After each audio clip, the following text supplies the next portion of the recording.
মেথছৰ next MCQ আমি আলোচনা কৰিম ত্ৰিভুজ ABCৰ DE সমান্তৰাল BC in triangle ABC DE parallel to BC বাকিখিনি AD ৰ ভ্যালু দিয়া আছে AE ৰ ভ্যালু দিয়া আছে AC ৰ ভ্যালু দিয়া আছে আমি ওলাব লাগে AB ৰ ভ্যালু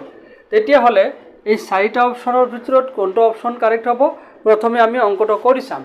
আমি জানো যে DE প্যাৰালাল টু BC হলে আমি লিখিব পাৰো AD by AB equal to AE by AC AD ৰ ভ্যালু কিমান দিয়া আছে 3 AB ৰ ভ্যালু আমাক লাগে AE ৰ ভ্যালু কিমান দিয়া আছে 6 আৰু AC ৰ ভ্যালু কিমান দিয়া আছে 10 তেতিয়া হলে ইয়াৰ পৰা আমি AB ৰ ভ্যালুটো এনেকৈ লিখিব পাৰো নে 3 into 10 divided by 6 তেতিয়া হলে আমি কাটাকাটি কৰিম 3 2 jar 6 আৰু 2 5 jar 10 definitely AB ৰ ভ্যালুটো কিমান হল 5 হল therefore our correct option is option number B now is that clear